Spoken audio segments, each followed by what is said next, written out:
Music Scene Investigation on the air. Glad to have you with us, everyone. Rich Wildman here. Music Scene Investigation is where we all gather on Super Bowl Sunday. Why? Because it's not the Super Bowl. I think that's the reason anyway. Now, we gather here every Sunday to listen to great new music from indie artists all around the world. And if you're one, you can have your song put before our panel as well. All you have to do, submit it to Music Scene Investigation at musicsceneinvestigation.com via the Submit a Song link. Once you hit that link, you'll be able to send your music to us to go in front of the panel, where they will offer very productive and technical reviews of that song after hearing it one time and one time only. They'll not know who it's by, so there is no bias involved or anything like that. And we're proud to offer that to every indie artist, no matter who you are, no matter whether you just started out yesterday or have been doing this for a while. It makes no difference to us. We're happy to do it.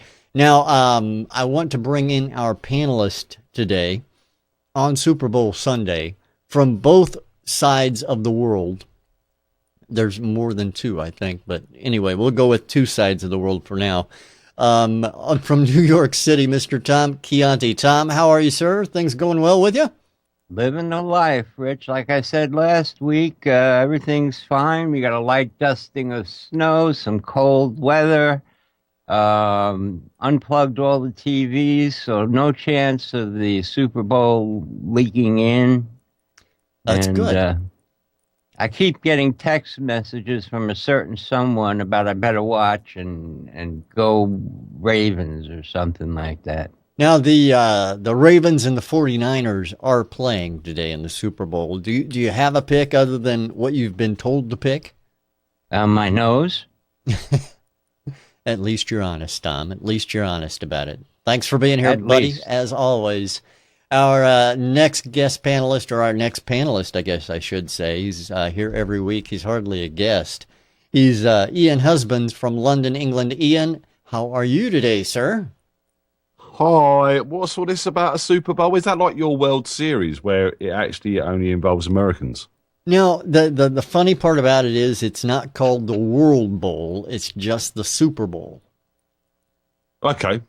God, just wondered because that's always baffled me. Well, I don't think that over in England you guys play American football, so I don't think there'd be any interest with it. Well, I used to go and watch the London Monarchs in the European American Football League, and we won against Barcelona Dragons, and I was there at that game, and much fun was had. It's much better than rugby or football. I mean, at least you got cheerleaders to watch. Yeah, if you're into that, I guess, sure. No, just saying it how it is. I mean, most people go to the game to watch the game.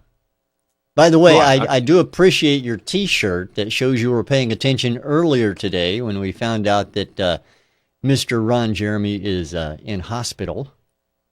Yeah, he's having it a bit hard at the moment, isn't he? Yeah. It's Dumb.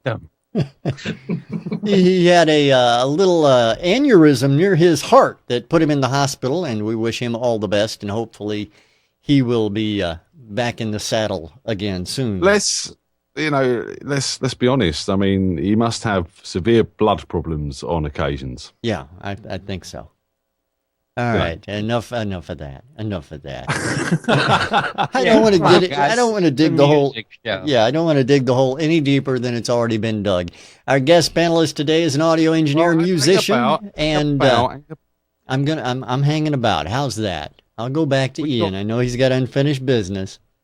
We've got some witness statements. Okay, to talk about. let's go. Let's get off Ron Jeremy. Horrible thought. Yeah. And move on with some witness statements, shall we? All right, let's do that. Well, I have to bring this up. I'm quite passionate about bringing this up because last week, Song 2 was voted as Song of the Week against my will. Right.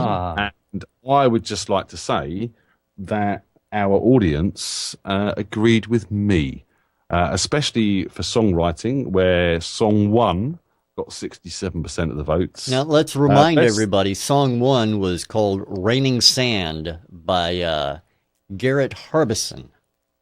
That's correct. And best performance was between both of them. And song number 2 was High Heels by Athena Crease. And then song number 3, not to be left out, called The Line by World 5. Yep. So best performance was equal. People were evenly split on that. But best mix and production, that also went to Garrett on guitar. So I was the people's vote, people. I have to bring this up. Well, I'm glad you did, I think, sort of, kind of. Yeah, sure. All right. Well, anyway, as I was saying before I was interrupted, and it happens every show. If you know what we got to do is a new show about interruptions. It would be very cool. It's not my fault you forget these things. I know. I'm old. It happens. It does. Our guest panelist is an audio engineer and musician. He works with GeForce Software, putting out great software like Omnisphere and Omnisphere 2, and Imposcar 2, and all sorts of good stuff. Man, Jon Hodgson, glad to have you back with us, John. How are you? I'm pretty good, thanks. Just point out that Omnisphere is not a GeForce product. That's Spectrasonics. But That's all right. I did provide something for them. They have a version 2 out? I don't know, actually. I don't really follow what they're doing. I licensed some code to them some years ago, and they keep putting it into things, and that's all I know. I got to let Tom know, I just make stuff up on the fly all the time, and if they haven't put it out, they should, and they should get John as the lead engineer on it, I think. That's very nice of you to say it. I think we need Jon Hodgson 2, the sequel. There you go. You actually think you want 2 of me? I actually do want 2 of you, John. I really do. I mean, you're a hard man to get a hold of. I got to tell you that. Now, rather than go into that, though, I want to go into this new band you got going on. What can you tell us about it? How'd this come about, and why am I now just hearing about it? It's formed mostly out of the previous band I was in, with a new drummer and a new singer. And it's been, we've all been very busy. So although we've been together for a while, one guy was busy during the Olympics. Somebody else has been busy over the Christmas period because he does all these amateur dramatic shows and so on. So we haven't actually managed to get all that time together. But we have now got our first gig lined up. And that's going to be the 100 Club in London, which we're quite happy about. Which is quite a famous club, but it's a charity do for the Teenage Cancer Trust. So, well, that sounds very good. Cancer Trust, a great charity, and wish you all the luck in the world. Now, when is that concert? So if people want to go to it, they know when to get there. Yeah, that one's the 24th of April. Where there's going to be, I believe, 4 bands on the bill. At the moment, there's 3 booked, and the other one says plus guests. And we should be, as I believe, we're headlining at the end. So, tickets are, I think, £15 on the door or £10 in advance if you can get in touch with us. It should be a very good night. All right, great. Now, where can people get in touch with you to get tickets, just out of curiosity? Because I think I see Ian waving off on the side there about wanting to possibly show up.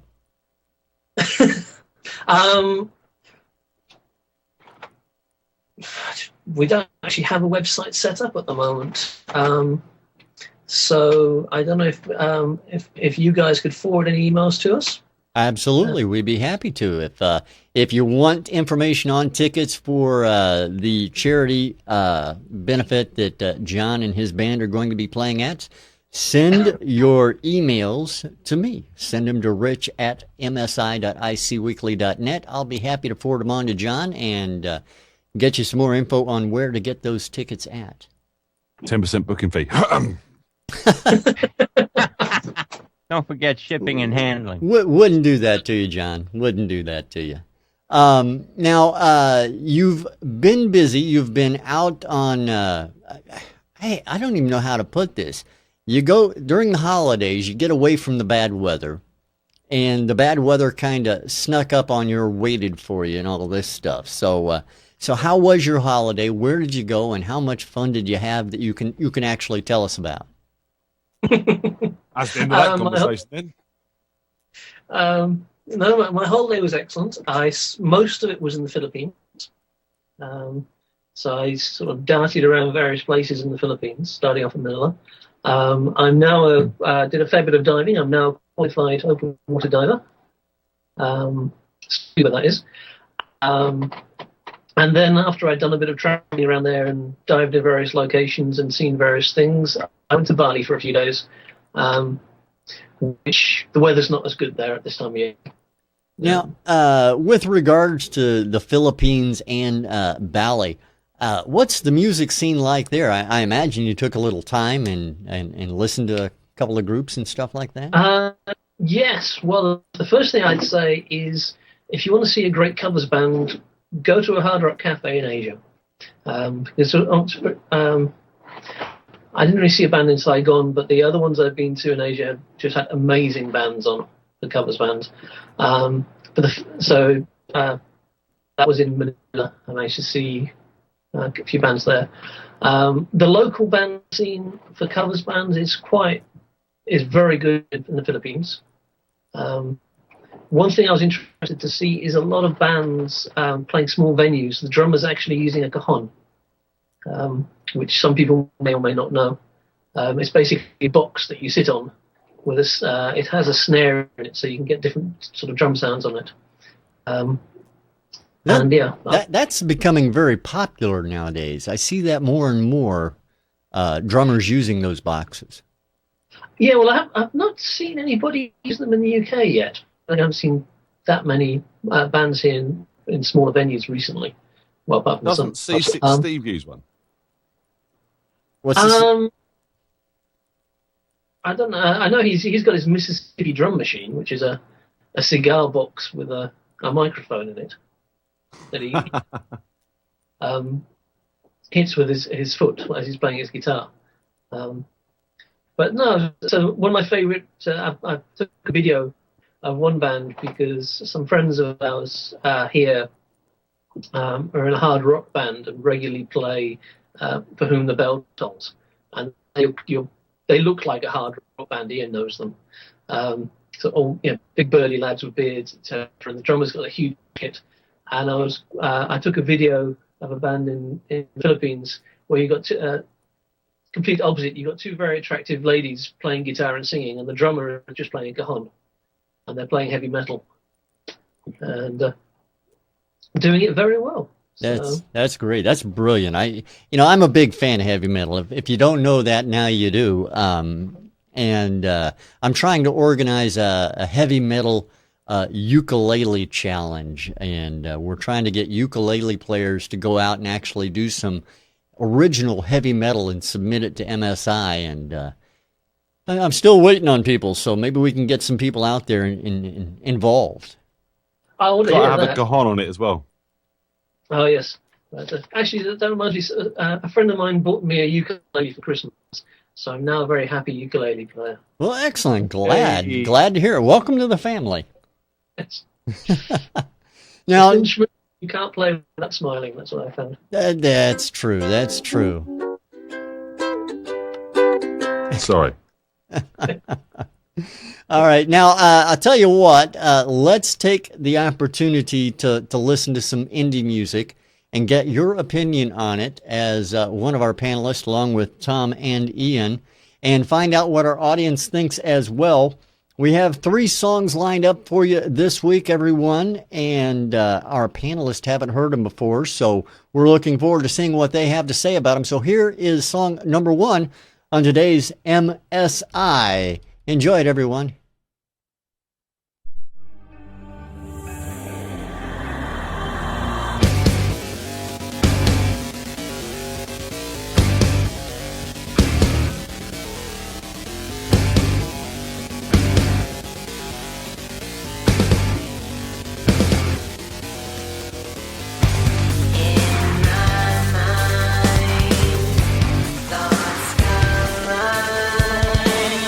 Without and lost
There you have it, song number 1 on today's MSI. Let's go over and find out what Ian thinks about this particular track. Ian, what do you think? What are your thoughts?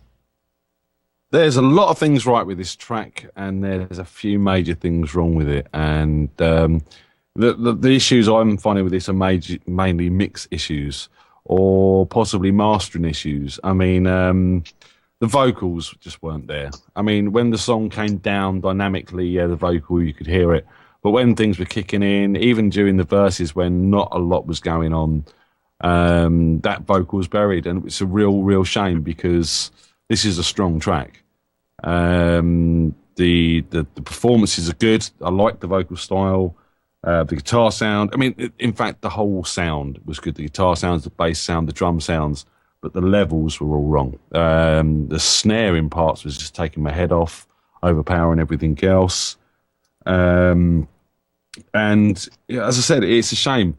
The composition of this, the songwriting, the arrangement, the dynamics of the instrumentation and everything like that are all there. There's some good harmonies going on. From a commercial point of view, it's got a lot of potential, I feel. It's radio-ready rock, except for that mix. You know, you need to bring that singer out. Everything needs to be sort of remixed. The drums were just on top of things in places. Yeah, mix. I mean, I don't want to say too much else really because the rest of it is good. There's a very strong song here, very well written, very well arranged, very well performed, let down by the mix being all over the place. I want to hear them vocals. I want to hear what she's saying. The lyrics that I did hear were good. You know, it sounded like they were working for the track, but I couldn't hear them. All right. Well, I appreciate that, Ian. Thank you very much. Mr. Tom Chianti, over to you and your thoughts on track number 1. What he said. This is not my particular cup of tea. It's like that progressive 90s rock. But it's well structured. It's got a lot of things happening. Sometimes I think too much happening, or, definitely mix issues. Like Ian said, the vocals were buried, the drums were overbearing. I liked the sounds of the drums, and it just couldn't hold my interest because you need those vocals to be the main focal point, and without them out front, most of the song loses its meaning, and then you got to listen to the instrumentation, which wasn't mixed well at all. I agree with Ian. The balances were off. It is, it is a pretty good mix, considering all that's going on. But they really need to define their spaces, bring those vocals up, and turn back the effects a little bit, which would help bring the vocals up more in front. The vocals were just really set deep into the mix, and that doesn't work unless they cut. And they weren't cutting here. Background vocals were cool. They had a lot of interesting things going on in the background, but it just sounded all cluttered and couldn't really grasp on to any... Yeah, it didn't have focus. It just seemed to be a little bit all over the place with the levels. And as far as songwriting, yeah, I mean, I could see this playing on some radio stations, but not many. And until they, do a good remix of it, I think they should go back in there and fine-tune the production and get rid of what's not really making a statement and keep what is in. Other than that, it's well-structured. All right. Well, I appreciate that, Tom. Thank you. And we'll go over to Mr. Jon Hodgson and find out what he thought. John, what do you think of track number 1? Overall, I like it. Now, I'm not sure if it's because of what I'm listening on or because my ears are still recovering from a jam I was at earlier, but I was hearing slightly different things the other two. I agree the vocals weren't loud enough, but I was quite impressed by the fact that once I'd got used to it a little bit, I could actually make them out despite the low levels. So they seem to have got things in their frequency space quite well. But yes, vocals could still have done with coming up. I like the playing overall. I enjoyed the drums. The main thing I think was, apart from the level of the vocals that struck me, was the bits where it backed off dynamically. There was a bit too much going on. They were trying to be a bit too clever, I think, in those bits. So there's work to be done, but overall, I think it's got a lot of potential, and there's some good bits in there. All right. Well, I appreciate that. Thank you very much, John. Now, let me introduce the track to everyone. The name of this particular track is called Slide by a group called 13 Shadows. We appreciate 13 Shadows sending their track Slide into MSI. Again, if you're a musician out there and want to have your track reviewed by our panelists, don't hesitate to go to musicsceneinvestigation.com and hit that Submit a Song button at the top of the page. You may find your song up here next week. Who knows? All right, gentlemen, track number 2 is on its way, so let's take a listen to it, find out what everybody thinks of it. Here it is, everyone, track number 2 on today's Music Scene Investigation.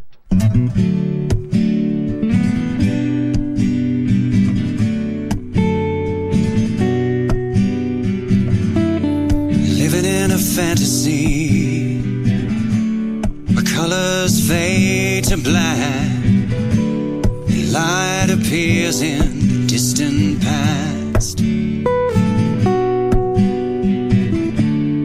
Will you abandon me to wallow in my shame, hanging on a reason to play this game?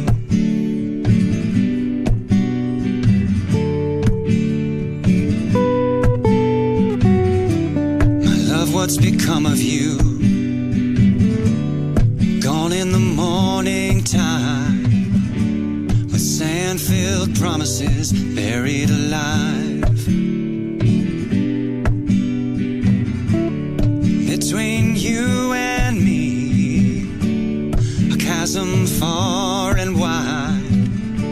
No prayers can get me to the other side.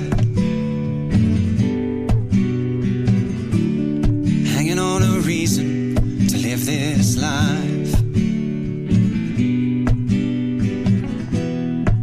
Do you remember when time had drifted by? Now truth is left here at the altar of a lie.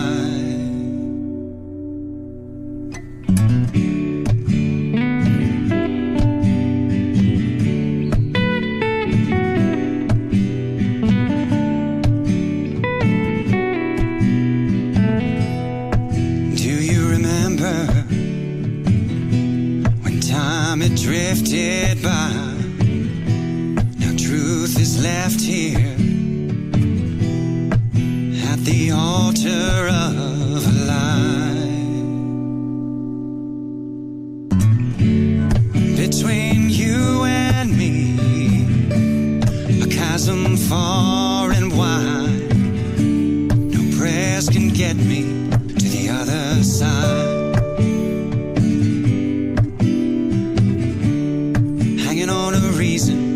To live this life,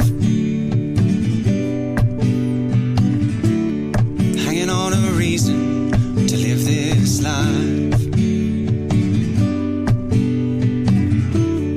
hanging on a reason to live this life.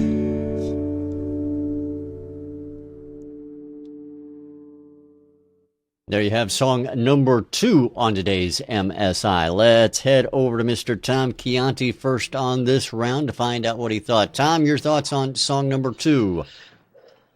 Well, for an all-acoustic track with no drums or bass, it held my attention, probably because it was short. Timing issues on the guitar, the strumming was a little sloppy.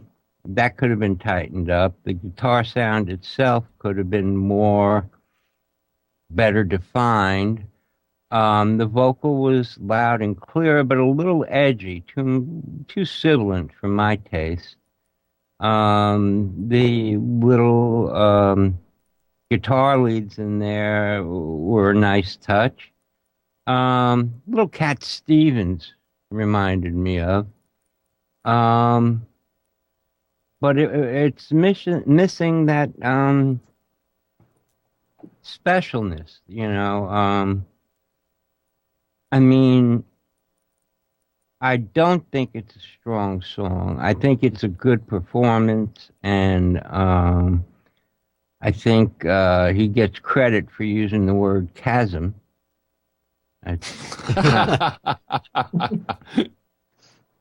You know, but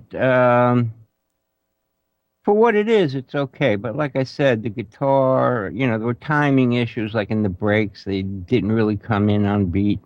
And it was just, I really wanted to hear that guitar full and sticking out more. And like I said, the vocals were a little too edgy. All right. Well, that makes sense, Tom. By the way, your video seems to be frozen, so if you get the chance, start it again. I'd appreciate that. Let's go over to John and find out what he thought. John, your thoughts on track number 2? Okay, well, the first thing is I think the guy's got a very nice voice. It's quite pleasant. Unfortunately, the recording, as Tom said, is too sibilant. I kept getting these little high frequency sibilances, quite unpleasant. That aside, the main thing for me, I think, was probably the arrangement and the playing. The acoustic part was simple and didn't go anywhere. It just stayed the same through the whole thing pretty much. So I didn't find that particularly inspiring. Then as far as the lead lines go, in the bits in the verses, I felt they could be played a bit more lyrically. I mean, I know they were very simple, which fitted, but they could have still sounded a bit more interesting, I think, in that respect. In the solo, it was a bit nicer, I thought. But yes, for me, it's mostly a case of the arrangements and the playing. The voice is very nice, with a bit of better recording on that. All right. Go ahead. I'm sorry, didn't mean to interrupt. Yeah, no, that's about it, really. All right. Well, I appreciate that, John. Thank you. And let's go over to Ian, find out what he thought. Ian, your thoughts while I work on getting Tom's video back. Well, I've said it before on this show, and we've heard it said by a few other people as well, that if a song can stand up on its own with just acoustic guitar and vocals, and you get hooked into that song, then it's a good song. And it's often a good test if you can just sit down and play a song just with a guitar and a vocalist and it works, then you can go on and produce that in many different ways to make it even stronger. With this song, I think it's relying on production to make it stronger. It's rather than it being a good song, if that makes sense. Nothing really leapt out and grabbed me about it. It was very safe. The guy's vocal performance was very good, a bit James Taylory. It also had sort of remnants of people like Hootie and the Blowfish and Dave Matthews in it, lyrically and sort of style-wise in some ways, because they sort of do a lot of acoustic stuff themselves. But it just didn't jump up and grab me. It needs an arrangement. It needs some bass, preferably a stand-up. It needs some brush drums. It needs an organ. It needs some backing vocals. I don't think it's a single for certain. It's kind of like a nice album filler. It's not offensive. It's something you can listen to, but it just doesn't grab you by the balls and say, listen to me. So it's going to need some production from my point of view for that. Yeah, the acoustic guitar, that certainly needs some compression, tighten up the sound on that. It was also quite bottom-endy, clear up the sort of bass end around there. Tighten the performance up. The little lead lines, they worked. They gave it that hint of that sort of country-ish feel. But, you could go many ways with this from a production point of view.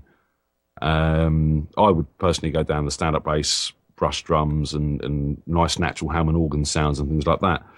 But, yeah, just didn't really grab me in the state it's in as finished. It sounds like a demo that I'd knock out in an evening to get an idea down. All right. I appreciate that, Ian. Thank you very much. Now, before I introduce that song, a little side note to Tom. If you want to, please restart your Skype because I'm not getting anything out on this end here. So maybe restarting it will work. The name of that particular track, the track we just heard, was called Hanging on a Reason by Jon-Mikel Woody. Jon-Mikel Woody, thanks for sending in Hanging on a Reason to Music Scene Investigation. And I'm going to try and get Tom back on with us here in just a second, and we'll do that and then head to our third song. So, but before we do all of that, I want to remind everybody that if you're out on the net as a musician or as someone who loves to find great new music, I suggest you go and follow the Indie Music Bus out on Twitter. Find Indie Music Bus on Twitter with Walter Hargrave. He's the guy who's driving the bus, and he'll introduce you to some great acts out there, and we certainly hope you enjoy those. And give them a shot. It's well worth it. Tom, do I have you back online with us now? I'm here, and I know you did that because you just didn't want me to hear what you were saying. That's exactly what it was. Exactly. Is my video better? Yes, I got your video back finally, so I appreciate you going through all the hoops and ladders and stuff like that. I'm just tired of doing your damn job. I know it. I know it. I know you are. But I appreciate that. It's live, people. It is. It really is. All right, now we have one more song to listen to, so if you'll all put your headphones on and join us in doing that, I'd appreciate it. This is song number 3 on today's Music Scene Investigation. Hope you enjoy it, everyone.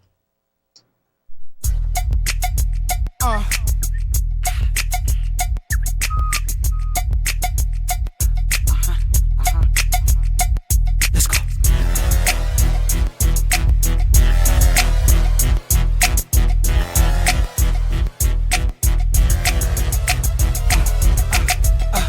Girl, we turn it over. Doing a $150 in a Rover. A good time is what I'll show you. But baby, I can't be a Casanova. Me and Romeo ain't friends. Let's pop a bottle, let the games begin. She wishing that this night didn't end. We sag it out, mama, we get it in. Now, I don't mean to offend, but let's see how low you can bend. Touch your toes and do a little spin. She a 6, but girl, you a 10. We don't lose over here, we win. Rude boy, #1 champion. You must be God's gift to men. Cause little mama, you on point like a pen. Y'all turn it up, we turn it over. We get it in. Y'all turn it up, we turn it over. We get it in. Y'all turn it up, we turn it over. We get it in. Y'all turn it up, we turn it over. We get it in. We get it in, we sag it out. We get it in. We get it in, we sag it out. We get it in. We get it in, we sag it out. We get it in. We get it in, we sag it out. I got the whole club jumping. Later on we might get into something. Get ghost if you ain't talking about nothing. YoungRocc, aka Charles Dutton. She backed it up fast. Little bitty waist, whole lot of astronomical flow, diabolical. Oh, you ain't know? I'm cold like Detroit when it snow. Now let me see you get low. This for all my D-boys that get dough, flip dough, trick dough, and get more. I got that sick flow, hot like a pistol. Blah. Hennessy and Hypno got me feeling incredible at the disco. Turning to a beast, Lou Ferrigno. He a lame, I just might leave with his hold up. Turn it up, we turn it over. We get it in. Turn it up, we turn it over. We get it in. Turn it up, we turn it over. We get it in. Turn it up, we turn it over. We get it in. We get it in, we sag it out. We get it in. We get it in, we sag it out. We get it in. We get it in, we sag it out. We get it in. We get it in, we sag it out. Girl, we turn it over. At the party, Bacardi got us sober. That's Bobby Brown, but I'm feeling like Hova. Running this town, shakedown, take over. Hennessy and Coca-Cola. General, all my life, thought I told ya. I salute my recruits, all my soldiers. Roll with it or get rolled over. She hot as a supernova. Throw her up against the wall like a poster.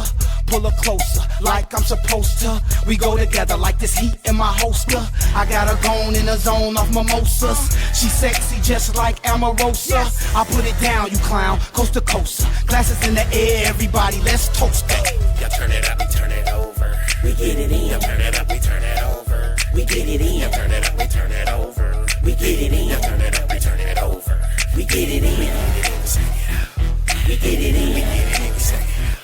We get it in. We get it in, we sag it out. We get it in. We get it in, we sag it out.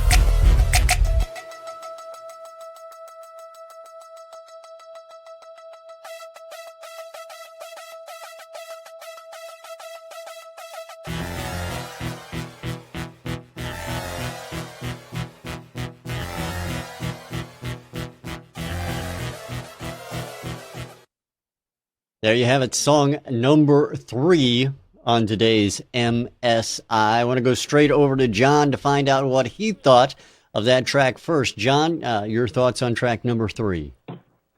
I would get to speak first on the type of music I know least about. Oh, that's the way we do it here. Yeah, so I mean, get that out of the way. I mean, it's not really my sort of music at all. But saying that, I mean, the first thing that struck me is that I'm pleased to say I've still got top end on my hearing because it was very bright. It's very, which to a degree is good, but I think it was a little bit overly bright. I found it a bit tiring to listen to after a while. But it was mixed very, for me very clearly. I could hear everything going on. I liked the fact that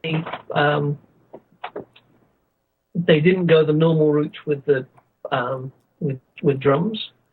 Basically, there weren't any drums in there. The percussion, I think there was a hand clap and a synth sound they were using, which is a nice change for people to be doing something a bit different there.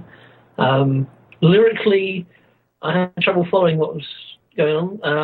Sometimes I got the impression they were just choosing words to rhyme. I was amused to hear Lou Ferrigno mentioned that. If anybody does, most people don't even know who that is these days. He was the Incredible Hulk. Yeah.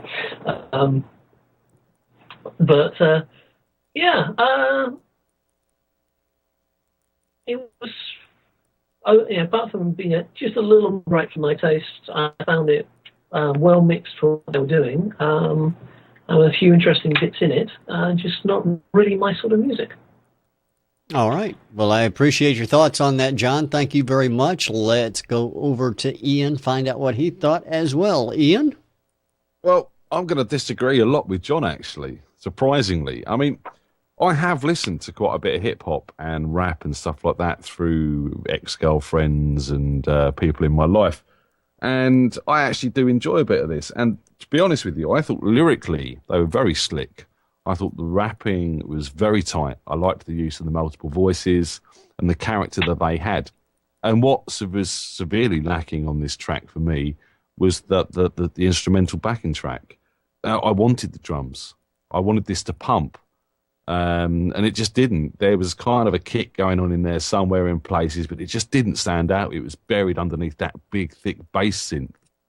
And I found the whole sonic palette of that backing track very weak, almost like out of the box sounds that they haven't sort of worked on it.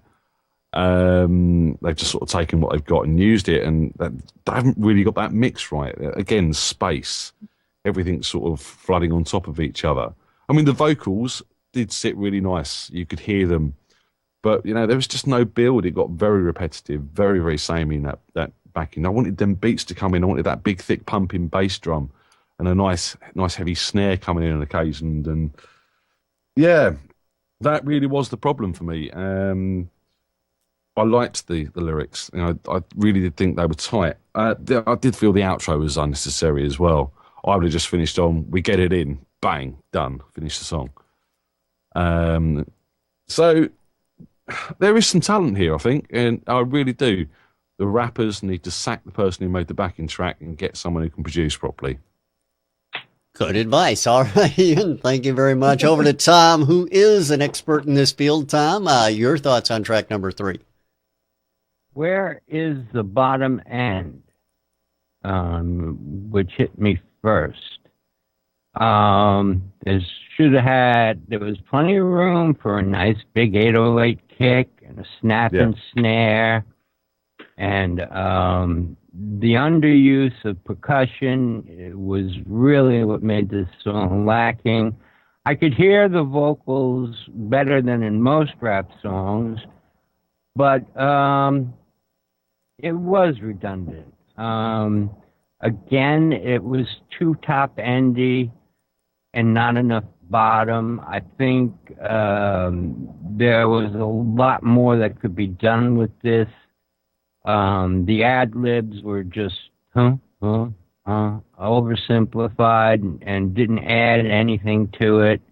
The backgrounds were nice. Like Ian said, the vocally they were tight, but first half of the song was it. And it really needs, if you're going to get a joint jumping, you got to have that beat. You really,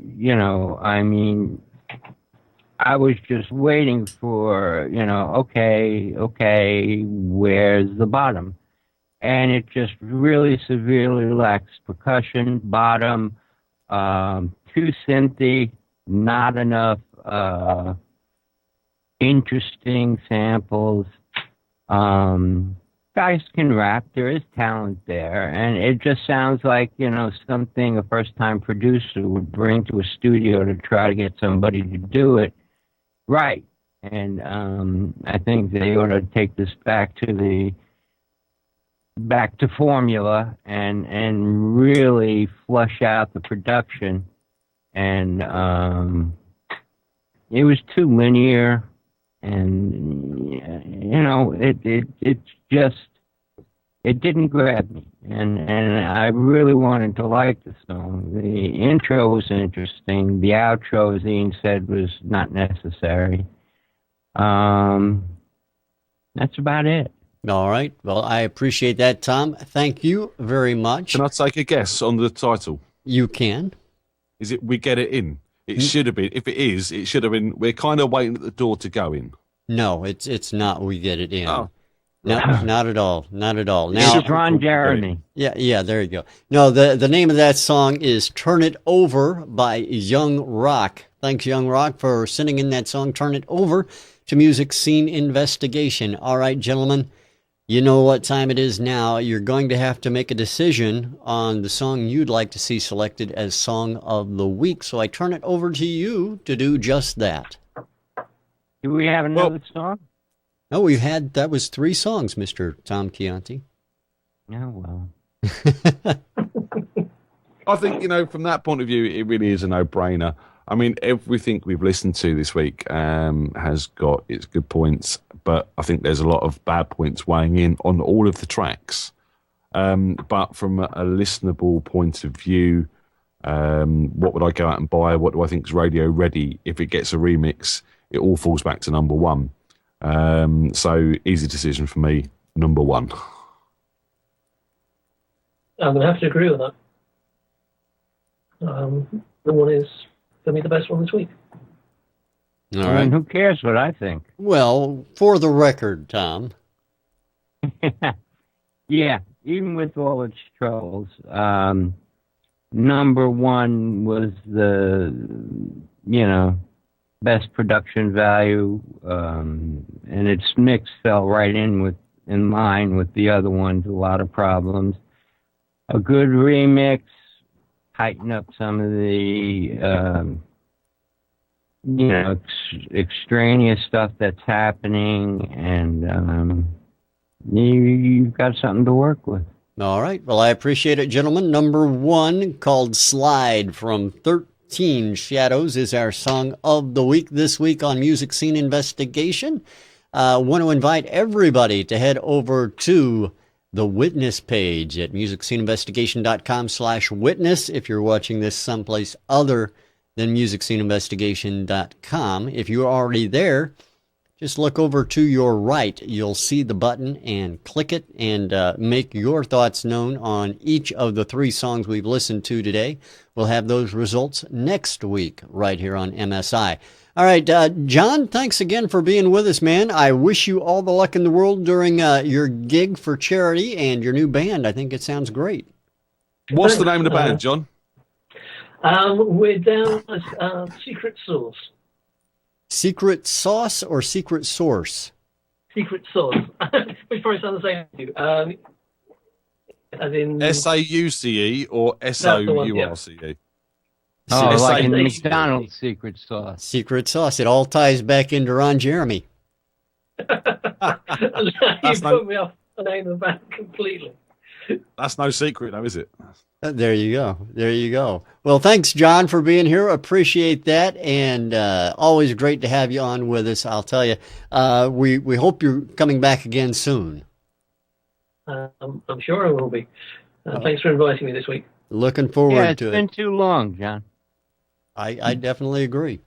I definitely agree. All right, guys.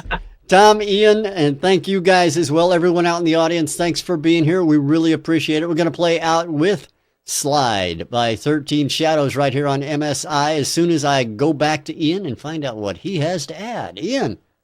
Who's on the show next week, Rich? Well, we have that voice guy, as far as I remember, Mr. Ken Scott, going to be joining us. It certainly is Mr. Ken Scott. Just thought we'd get that in before we ended the show. Absolutely. I'm glad you did. Thanks for doing that. And here it is, Slide, with the track, or actually 13 Shadows with the track Slide right here as Song of the Week on Music Scene Investigation. Thanks, everyone. Bye. Bye.